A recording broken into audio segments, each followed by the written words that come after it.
What is an out-of-service order violation for an Oklahoma CDL holder? I'm also attorney James Worth, and we're dealing with topics related to commercial driving, and this is talking about an out-of-service order violation. So an out-of-service order is where you've been ordered by law enforcement or an inspector by the Department of Transportation not to drive until either a specified amount of time goes by or a specified amount of time goes by and you've perhaps completed some other things. So what is a violation of that? Well, that's simply if you are caught driving a commercial vehicle when you are on an order not to do so.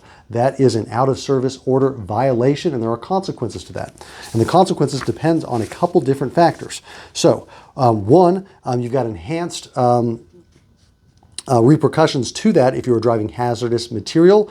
And then also the repercussions are different if it involves a railroad crossing. So if you are found and convicted of a violation of an out-of-service order, first offense, it's a 90-day disqualification of your CDL and the ability to drive a commercial vehicle.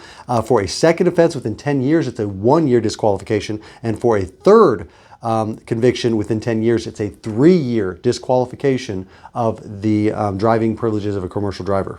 If the out-of-service order is related to transporting hazardous material or operating a vehicle designed to carry 15 or more passengers, then for a first offense, it's a 1-year disqualification. For a second offense within 10 years, it's a 3-year disqualification. Now, if your violation involves a railroad crossing, then for a first conviction, it's a 60-day disqualification. For a second within 3 years, it's a 1-year disqualification, and a third within 3 years, it's a 3-year disqualification.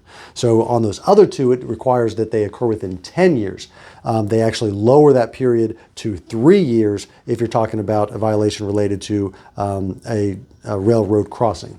So that is the information that I've got for you related to a violation of an out-of-service order. If you're dealing with this circumstance or some other issue is potentially affecting your commercial driver's license and your livelihood, you're going to want to talk to an attorney about that privately and confidentially. To get that scheduled with someone at my office, you can go online to makelawEasy.com.